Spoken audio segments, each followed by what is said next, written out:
Ang ating aralin, patungkol po ito sa pagtatanggol sa ating pananampalataya sa paraang hindi ang manalo tayo sa mga debate o sa mga pagtatalo-talo, kundi po yung maibahagi natin yung ating pananampalataya at pag-asa na taglay natin kay Kristo na bilang mga tagapagtanggol po ay madala natin ang iba patungo sa liwanag tungkol kay Kristo.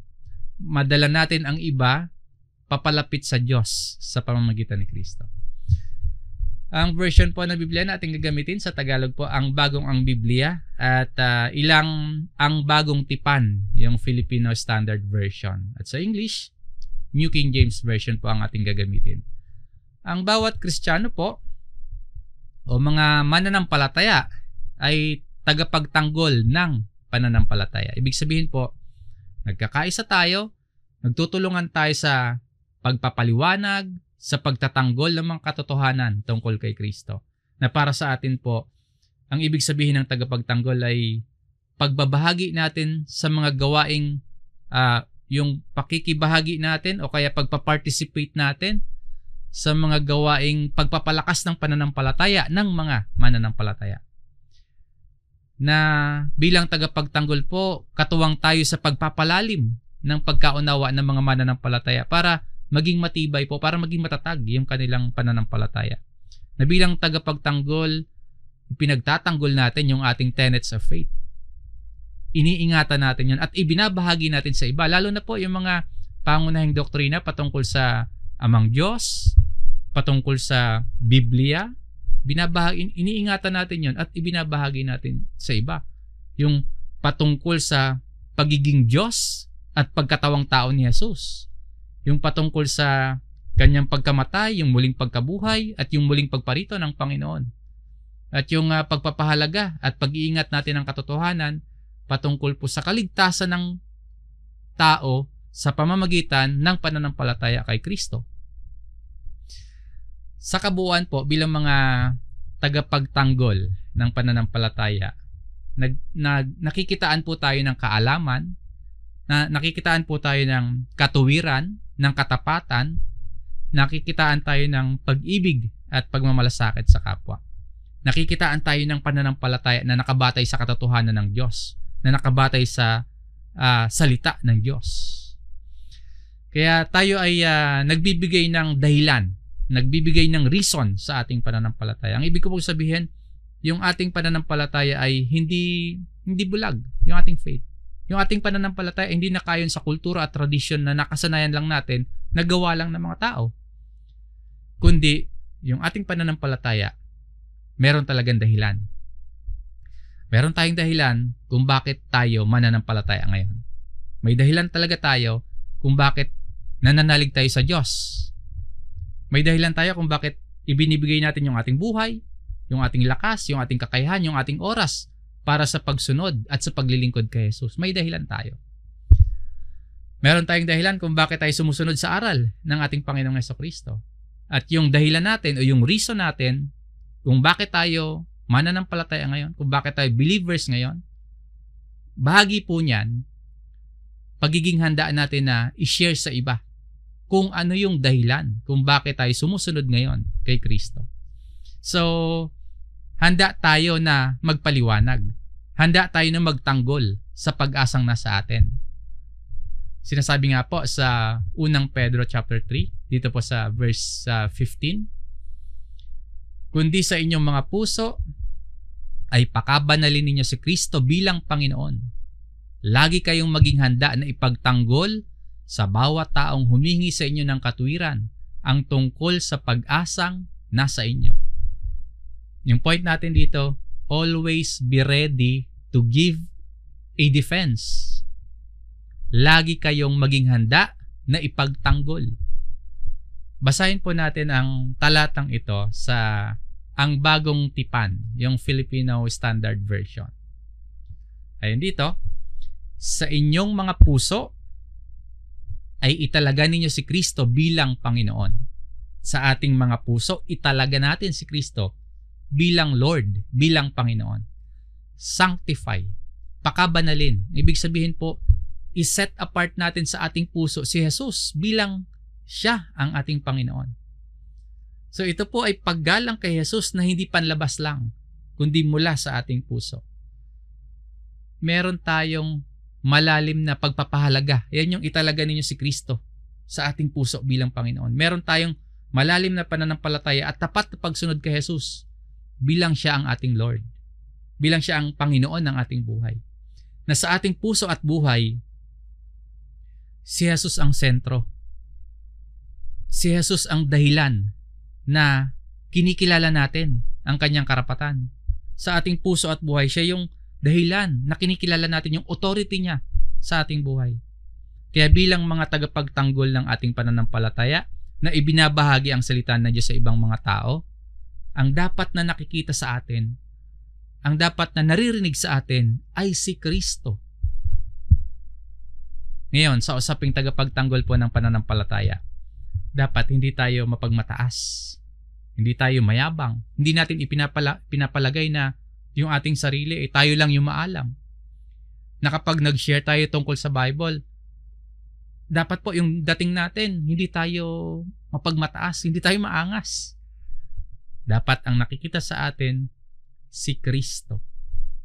So maging sa pagde-disciple natin pala, o yung pag-share natin ng gospel, yung pundasyon ng ating faith, yung pundasyon ng pangangaral ng salita ng Diyos, dapat may paggalang. Nakikitaan tayo ng paggalang kay Jesus. Iganagalang natin siya sa ating puso. Sa pagbabahagi natin at pagpapaliwanag sa iba, dapat Christ-like din. Ang nakikita sa atin si Kristo. May kapakumbabaan katulad ni Kristo. Na ang layunin ay madala ang mga tao papalapit sa amang Diyos. Sabi po ni Apostol Pedro dito, lagi kayong maging handang magtanggol. Bilang mga mananampalataya, tinatawag tayong maging handa. Anumang oras, handa tayong ipaliwanag, handa tayong ipagtanggol yung ating pananampalataya. Yung kahandaan po, nangangailangan niya ng kaalaman sa salita ng Diyos. Ang kahandaan, yung meron tayong biblical na pananampalataya. At meron tayong kakayahang makipag-usap na may respeto sa kapwa. Yun yung handa tayong magtanggol. Hindi tayo dapat nakikipagmagalingan. Hindi tayo dapat nakikipagmataasan. Kundi po, ipinapaliwanag natin, ipinagtatanggol natin yung ating pananampalataya at pag-asa sa paraang may respeto sa kausap. Mahinahon, with meekness and fear. Kanino po? Sabi pa dito, sa harap ng sino mang humihingi sa inyo ng paliwanag tungkol sa pag-asang taglay ninyo. So, kanino daw po? To everyone who asks you a reason. Sa harap ng sino man na humihingi sa inyo ng paliwanag.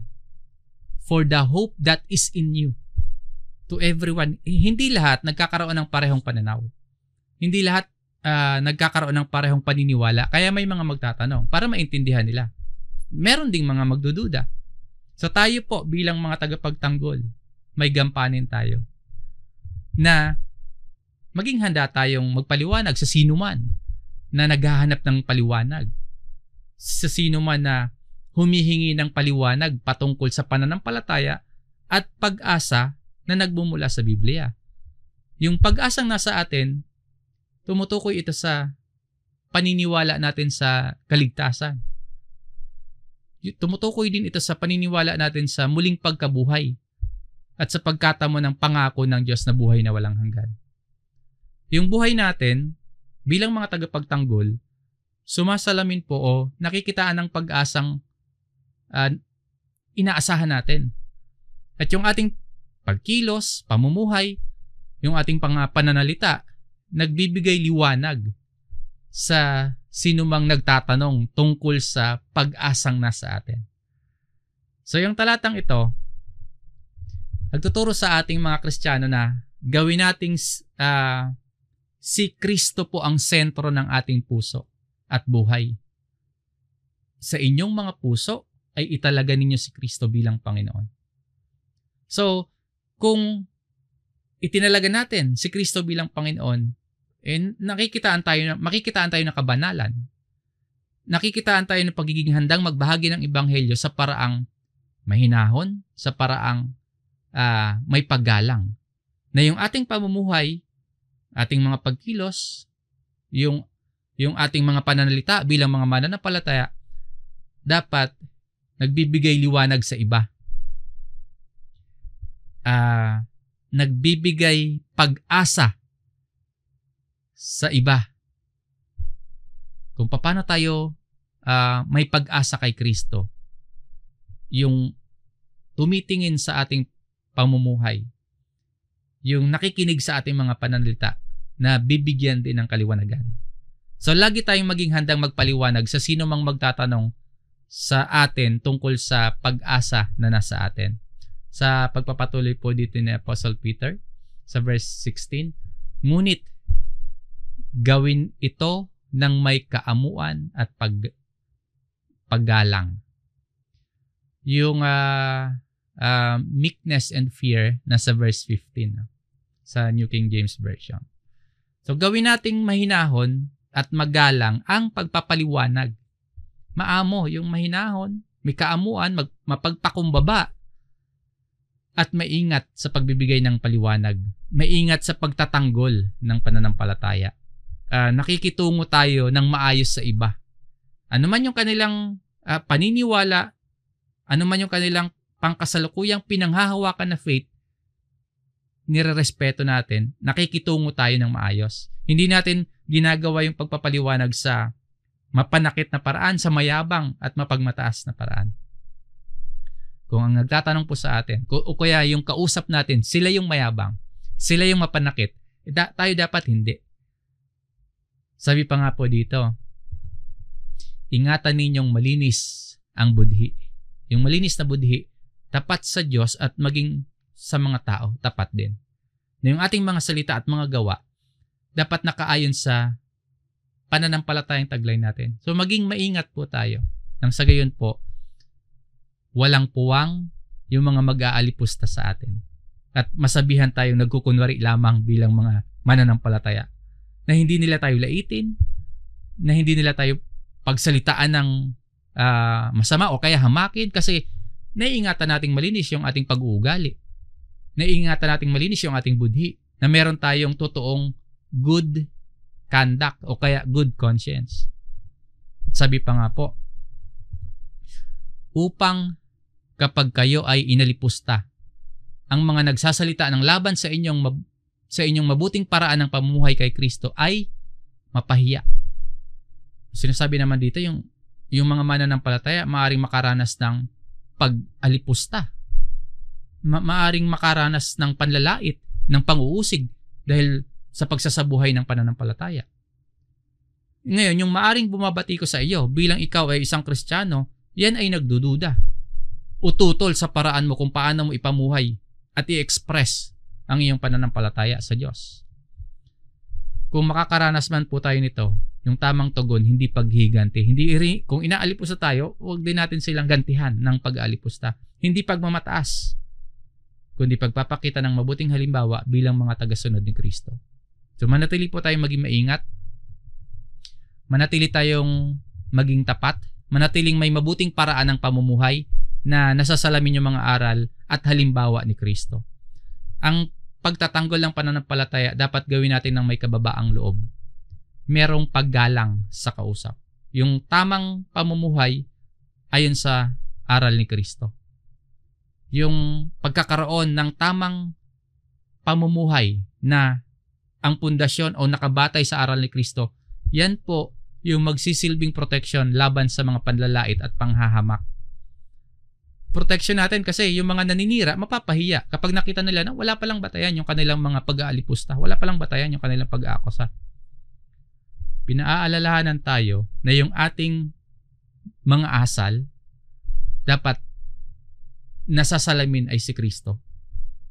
Kahit sa gitna ng sitwasyon na may umaalipusta sa atin, dapat ang makita pa rin sa atin, ang dapat sumasalamin sa atin, nagre-reflect sa kanila ay si Kristo. Sa dalawang talata pong ito, itong verse 15 at 16 ng unang Pedro chapter 3, tinatawagan tayo o hinihimok tayo na maging tagapagtanggol ng ating pananampalataya. Bakit po? Kasi kung hindi natin napapansin, ito paalala lang po ito, kung hindi natin napapansin, maraming pag-atake sa ating Kristiyano at biblikal na pananampalataya. May mga tao po nagdududa sa ating pananampalataya. Hindi sila naniniwala na merong Diyos. May mga taong ganon. Ang tawag doon, atheist. Ang paniniwala nila, walang Diyos. Ikaw, tagapagtanggol ka ng pananampalataya, ang task mo ngayon, ipaliwanag sa kanila na merong Diyos. Totoo na merong Diyos. O sasabihin naman ng mga agnostic, ito yung mga tao na nagsasabing kung merong Diyos, hindi naman natin malalaman yung buong katotohanan tungkol sa Diyos. Ang isa pong agnostic, naniniwala na hindi tiyak o hindi maaring malaman kung may Diyos. Kapag may mga ganyan tayong klase ng tao na nakakausap, dapat po, tagapagtanggol tayo ng ating pananampalataya. Nakapagbibigay tayo ng ating reason o dahilan kung bakit tayo sumasampalataya sa Diyos sa pamamagitan ng ating Panginoong Hesukristo. Kapag may mga taong nagsasabi na walang Diyos, o kaya sinasabi nilang, hindi naman natin malalaman kung meron bang Diyos. Tayo po bilang mga Kristiyano, panghahawakan at ipagtatanggol nating merong Diyos at malalaman natin na merong Diyos dahil nahayag ito sa atin sa pamamagitan ni Jesus. Sabi po ni Apostol Pablo sa mga taga-Colosas dito po sa Colossus chapter 1 verse 15, siya, ang Panginoong Hesukristo po ito, siya ang larawan ng Diyos na hindi nakikita, ang panganay sa lahat ng mga nilalang. Si Kristo ang larawan ng Diyos na hindi nakikita. So, meron bang Diyos? Meron. Matitiyak ba natin na merong Diyos? Yes. Si Jesus po ang ebidensya at ang nakikitang representasyon ng Amang Diyos, yung Diyos na hindi nakikita. Si Jesus ang perpektong larawan ng Diyos Ama na nagpapakita ng likas na kaluwalhatian at likas na kabanalan ng Diyos. Kapag ang mga kausap natin hindi naniniwala sa Diyos o kaya naniniwalang hindi nga makikilala ng tao o malalaman buo ng tao kung sakaling merong Diyos. Kapag ganyan yung mga kausap natin, tayo po, alam nating sumagot na merong Diyos. Na ipinapahayag, inihahayag ito sa atin ni Jesus. Kapag yung mga kausap natin, halimbawa, Buddhist, o kaya Muslim, o kaya mga walang relihiyon, so, inaaral po natin ngayon kung paano ba ipapaliwanag sa kanila itong ating pananampalataya. Ganyan po ang mga tagapagtanggol ng pananampalataya bilang mga Kristiyano. Tayo po ay nagbibigay ng reason. Nakikita nila yung dahilan bakit tayo naniniwalang may Diyos. Tayo po ay nagbibigay at nagpapaliwanag sa iba kung bakit tayo nananampalataya sa Diyos sa pamamagitan ni Jesus. Na bakit nga ba tayo sumasampalataya kay Jesus? Bakit nga ba natin ibinibigay yung buhay natin kay Jesus? Bakit pa tayo naglalaan ng oras para sa mga pag-aaral, para sa pagsunod ng kanyang mga katuruan? At ano ba yung dahilan kung bakit ang pag-asa natin sa buhay na ito ay na kay Kristo? Kung babalikan po natin ang sulat ni Apostle Peter, dito po sa unang Pedro chapter 3 verse 15, sinasabi dito, lagi kayong maging handa na ipagtanggol ang tungkol sa pag-asang nasa inyo, the hope that is in us, in you. Yung hope na yan, si Kristo. Lagi kayong maging handa na ipagtanggol ang tungkol sa pag-asang nasa inyo. Yung pag-asa talaga natin na kay Kristo. Ngayon ang tanong, handa nga ba talaga tayong ipaliwanag ito? Kaya na po ba nating ipaliwanag na si Kristo yung pag-asa ng buhay natin at pag-asa ng maraming tao? Handa na ba tayo magpaliwanag na si Kristo ang pag-asa nating mga tao para mabago tayo? Kaya na ba nating ipaliwanag na si Kristo yung pag-asa natin sa kaluwalhatian? Sabi ng Biblia sa pamamagitan po ng sulat ni Pablo sa mga taga-Colosas dito po sa chapter 1, verse 27. Sa kanila'y ninais ng Diyos na ipaalam kung gaano kalaki ang mga kayamanan ng kaluwalhatian ng hiwagang ito sa gitna ng mga hintil. Na ito'y si Kristo na nasa inyo, na siyang pag-asa sa kaluwalhatian. So nais dito ng Amang Diyos na ipakita sa lahat, sa mga Hudyo man yan, sa mga hintil man yan, plano ng Diyos pala na ipaalam yung kaligtasan at hiwaga ng kaluwalhatian. Yung hiwagang ito walang iba kundi si Kristo. Si Kristo na nasa inyo, nasa bawat mananampalataya. Si Kristo ang pag-asa ng kaluwalhatian. Siyang pag-asa sa kaluwalhatian. Si Kristo po ang nagdadala ng tunay na relasyon sa Diyos. At si Kristo ang katiyakan ng buhay na walang hanggan. Kung si Kristo po ang pag-asa natin, maging handa tayo na ipaliwanag yan. Tungkulin ng mga mananampalataya na ipagtanggol natin yung ating pananampalataya at pag-asa na sinasabi nga po sa atin na Biblia. So maging handa tayo na magpaliwanag. Kailangan natin yung mga ganitong paalala kasi po pagka minsan kapag may nagtatanong sa atin o kaya may mga pagkakataon na may nakakausap tayo na nangangailangan ng paliwanag, ang problema po minsan hindi natin maipaliwanag. Kaya naman, minsan, nahihiya tayo magpaliwanag. Kaya po, minsan, itinatago natin si Kristo. Hindi na tayo umiimik. Hindi na natin ibinabahagi sa iba yung pag-asa na nasa atin. Yung pag-asang nasa atin, si Kristo.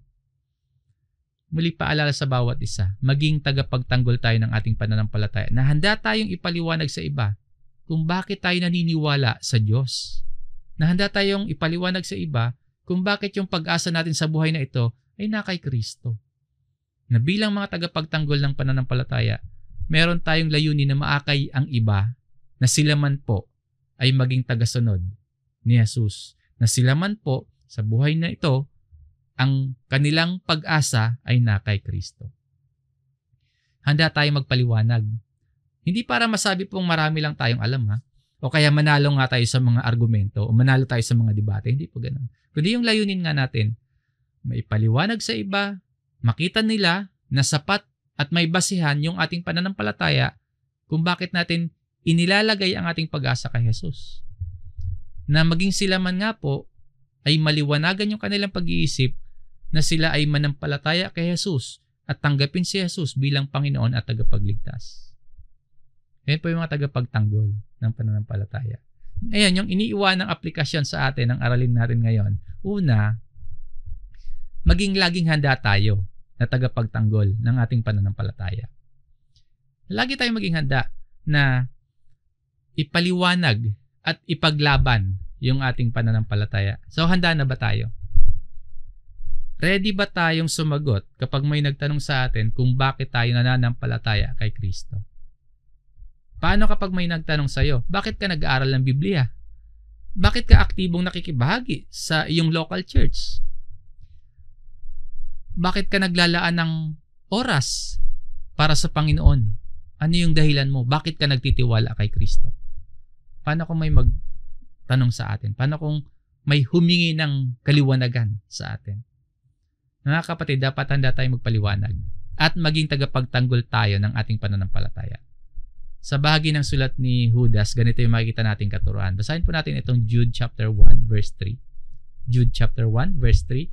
Mga minamahal, samantalang ako'y lubusang nagsisikap na sumulat sa inyo tungkol sa ating iisang kaligtasan, natagpuan kong kailangang sumulat upang himukin kayo na ipaglaban ang pananampalataya na minsanang ibinigay sa mga banal. So, isinulat ito ni Judas, si Jude po, isang lingkod ni Jesus, para itong letter na ito, isinulat niya para himukin yung mga mananampalataya na maging matatag at ipaglaban yung kanilang pananampalataya sa harap po yan ng mga maling aral, sa harap po ng mga mapanlinlang o kaya mapandayang mga katuruan. Ipaglaban daw po. Nagpapahiwatig yung paglaban, nagpapahiwatig yan ng isang aktibong pakikipaglaban para ipagtanggol yung pananampalataya. Kasi maraming pag-atake sa ating pananampalataya gamit yung mga maling katuruan. ang mga mananampalataya dapat handang ipaglaban ang pananampalataya. Ang pananampalataya na minsang ibinigay, kailangang pangalagaan po yan. Kailangang ipagtanggol para manatili yan na dalisay, para manatili yan na ayon sa orihinal na katuruan ni Kristo. Kung tayo po ay mga Kristiyano, tayo po ay tinatawag na maging aktibong bahagi ng espiritual na pakikipaglaban sa pamamagitan ng pagsunod sa salita ng Diyos at pagbibigay po ng tamang patotoo sa paligid natin, sa mundo na ginagalawan natin. Ipagtanggol po natin yung ating pananampalataya sa pamamagitan ng pamumuhay ng may kabanalan. Ipagtanggol natin yung ating pananampalataya sa pamamagitan ng nakikitaan tayo ng may pagsunod sa kalooban ng Diyos at may pagbabahagi sa iba ng Ebanghelyo. Huwag tayong matakot doon. Maaring may umusig sa atin, may magduda, may mag-alipusta sa atin. Huwag tayong mahiya. Ipaglaban ang ating pananampalataya. Sabi naman ni Pablo sa sulat niya sa mga taga-Korinto, kung saan po ipiniliwanag ni Pablo yung kanyang spiritual na pakikipaglaban bilang isang lingkod ni Kristo. Basahin natin itong 2 Korinto, chapter 10, verse 5. Aming ginigiba ang mga pangangatwiran at bawat palalong hadlang laban sa karunungan ng Diyos at binibihag ang bawat pag-iisip upang sumunod kay Kristo. Ginigiba nila yung maling kaisipan, maling paniniwala at mga argumento o kaya mga maling pangangatwiran na sumasalungat nga po yun sa katotohanan ng Diyos. Ginigiba o ginagapi nila yung mga palalong hadlang, ginagapi nila. Yung mga pagmamataas laban sa Diyos, ginigiba nila. Ang layunin po ng spiritual na pakikipaglaban na ito ni Pablo, binibihag nila yung bawat pag-iisip upang sumunod kay Kristo. O binibihag yung isipan para matutong sumunod kay Kristo. So ginigiba nila yung mga maling kaisipan. Ang layunin, binibihag nila ang pag-iisip para matutong sumunod kay Kristo. So bilang mga mananampalataya, bilang mga lingkod ng Diyos, meron tayong gagawin. Ipaglaban natin at ipagtanggol ang pananampalataya. At ang layunin ng ating spiritual na labanan, dalhin ang lahat sa kaisipan sa pagpapasakop sa ilalim ng kapangyarihan ni Kristo. Ibig sabihin, yung bawat pag-iisip, yung bawat pananaw ng tao dapat sumusunod sa kalooban, dapat nakaayon sa katotohanan, at ang pundasyon po ay nakaayon sa mga aral ni Jesus. So gagawin din natin itong spiritual na pakikipaglaban sa paraang mahinahon at may paggalang bilang mga tagapagtanggol ng pananampalataya. Ito po yung ikalawang aplikasyon. Maging handa na ipaglaban. Ngunit gawin ito ng may kaamuan at paggalang. Sa ating main verse sa unang Pedro chapter 3 verse 16, ngunit gawin ito ng may kaamuan at paggalang. Minsan po kasi kapag marami na tayong kaalaman, na kapag tumataas na yung ating karunungan, para bang nagiging mapagmataas na din tayo, mayabang na rin tayo. No, minsan sa pananalita natin, minsan sa pakikitungo natin sa mga unbelievers, nagiging mapagmataas tayo. So paalala po ito sa atin na kapag ipinagtatanggol natin yung ating pananampalataya, na kapag may nagtatanong sa atin tungkol sa pag-asang taglay natin, yung meron tayong pag-asa, gawin natin iyon, yung pagpapaliwanag na yun, yung pag-share na yun, gawin natin yon with meekness and fear. May kaamuan at may paggalang, with gentleness and respect. Ang layunin po natin hindi para hindi yung masabing tayo yung panalo sa mga argumento. Ang layunin po natin hindi yung masabing tayo yung panalo sa mga debate. Ang goal natin, bakit natin pinagtatanggol ang ating pananampalataya para mailapit natin ang iba patungo sa Diyos. No, hindi kailangang maipakita natin na tayo yung magaling, na panalo tayo sa mga argumento, pagtatalo-talo, pero nailalayo naman natin ang iba sa Diyos. Na sa halip naman ng palataya sila, natalikod pa. Gawin natin ng may kaamuan, gawin natin ng may paggalang. Sabi naman po sa sulat ni Pablo sa mga taga-Colosas chapter 4, verse 5 at 6. Lumakad kayo ng may karunungan sa harap ng mga nasa labas na inyong samantalahin ang pagkakataon. Ang inyong pananalita naway laging may biyaya na may timplang asin upang inyong malaman kung paano ninyo dapat sagutin ang bawat isa. O lumakad o mamuhay ng may karunungan. Tayo po ay hinihikayat na mamuhay ng may karunungan at may kaayusan sa pakikitungo sa mga nasa labas o sa mga hindi pa mananampalataya. Na maging mabuting halimbawa tayo ng pamumuhay na may pananampalataya. Yung pananalita po natin may biyaya, ay dito may timplang asin. Ang pananalita ng isang mananampalataya, kaaya-ayang pakinggan. Ang pananalita ng isang mananampalataya, nakapagbibigay ng paliwanag na naaayon sa sitwasyon. Sinasabi po sa atin na yung mga pananalita natin dapat may kabuluhan. Yung pananalita natin dapat nagtataguyod ng katotohanan. Sumusuporta ng katotohanan sa katotohanan. Nakapagbubuo ng pagkatao yung mga pananalita natin. Nakakapagbuo ng pananampalataya sa Diyos. Hindi dapat nakakasira. Hindi dapat nakakabasag yung ating mga pananalita. Alalahanin po natin na inire-representa natin si Jesus bilang ating Panginoon at tagapagligtas sa paningin o kaya sa harap ng mga nasa labas ng ating pananampalataya. Yung ating mga pagkilos at pananalita, meron po yung malaking impluwensya sa iba, sa ating patotoo bilang mga tagasunod ni Kristo. Kaya po sa lahat ng oras o kaya yung mga pagkakataon na meron tayo, dapat nating sikapin na gamitin yung ating buhay bilang isang kasangkapan o instrumento na mailapit yung iba patungo sa Diyos. Dapat natin laging samantalahin yon. Maging handa tayo na ipaglaban o kaya maging handa tayo na ipagtanggol yung ating pananampalataya. At gagawin nga po natin iyon ng may kaamuan at may paggalang. At sa pangatlong application po ng ating aralin ngayon, number 3, pag-aralan at isabuhay ang Biblia ng may karunungan. Ibig sabihin po, babasahin natin ang Biblia hindi para sa emosyon lang natin at hindi para magtamo lang tayo ng talino. Kapag sa emosyon kasi, sasabihin natin, nagbasa ako ng Bible, I feel good. O kaya, sa pagbasa ko ng Biblia, na-feel blessed ako. Yun yung sa emosyon, no? Kapag naman para maging maalam lang tayo, nagiging maraming kaalaman, yun yung pag-aaral natin ng Biblia, or marami tayong natututunan, pero wala namang aplikasyon sa pamumuhay. Nagiging maalam lang tayo, pero walang aplikasyon. Nakaalam lang. Minsan, nagiging mapagmataas pa kasi may alam. Pero hindi na i-apply sa pang-araw-araw na pamumuhay yung natutunan. Mas gusto pa na i-apply ng ibang tao yung natutunan niya.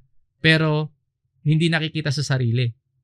Kumbaga gustong mabago yung iba, pero ayaw baguhin yung sarili. Ang pag-aaral po ng Biblia ng may karunungan. Sinasabi po dito na pag-aralan ang Biblia ng may karunungan. Nagbubunga po yan ng pagsasabuhay. Yung pag-aaral ng Biblia ng may karunungan na ipapractice natin kung ano yung sinasabi sa atin ng Biblia. Kapag sinabi sa atin ng Biblia na sampalatayan na natin si Jesus, manampalataya nga tayo.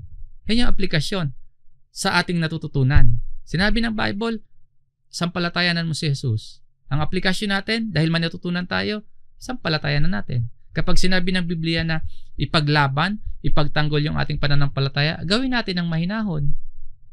Gawin natin ng may kaamuan. Kapag ganun ang karunungan na binibigay sa atin at katuruan na binibigay sa atin ng Biblia, gagawin nga po natin ng ganun. Kapag sinabi po ng Bible na inihahanda tayo sa paggawa ng mabuti, tanggapin natin yun, gawin natin yun. Sa sulat ni Pablo kay Timoteo, ganito po ang sinasabi, 2 Timoteo chapter 3, verse 16 at 17.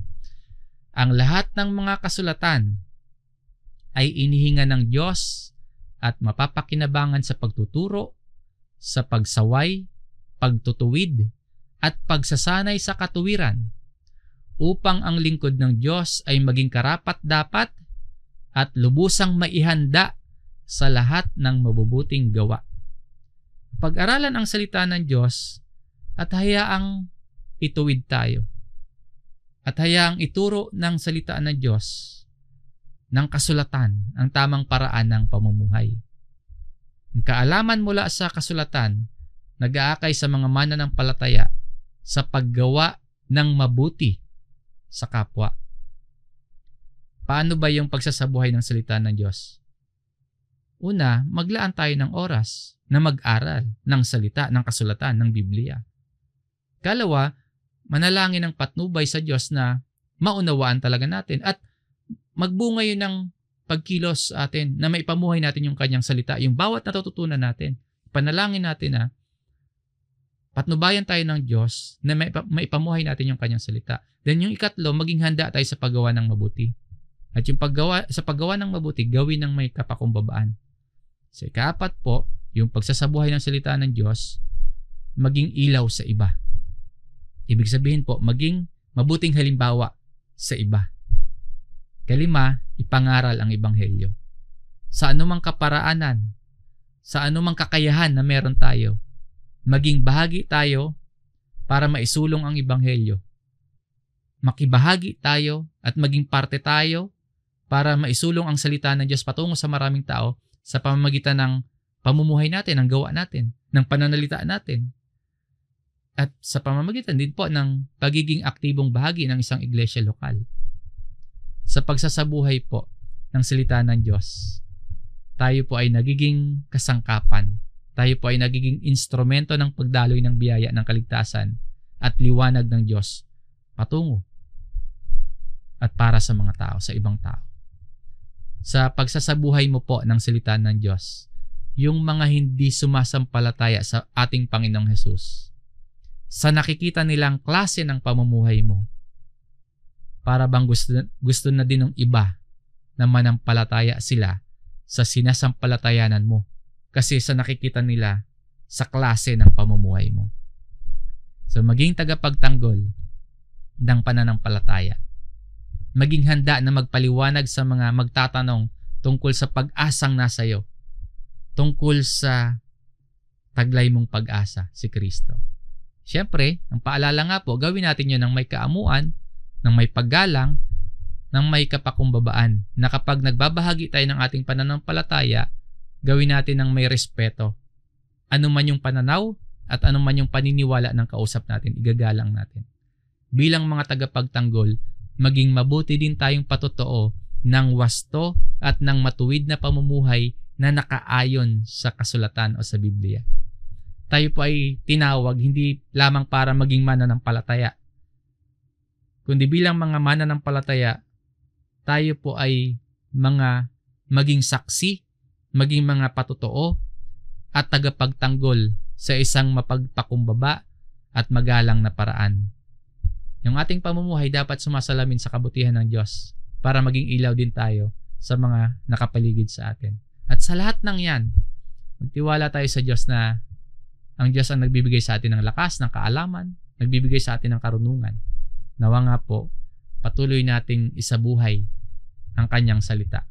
Maging ilaw tayo sa paligid natin at maging tagapagtanggol tayo ng pag-asa at ng ating pananampalataya para sa kaluwalhatian ng Diyos sa pamamagitan ng ating Panginoong Hesus. So ito po ang mensahe sa ating pag-aaral ngayon. Purihin natin ang Panginoong Diyos. Maraming salamat po sa inyong pagsama hanggang makatapos po tayo sa ating gawain ngayon. Salamat mga kapatid. Tayo po ay muling manalangin.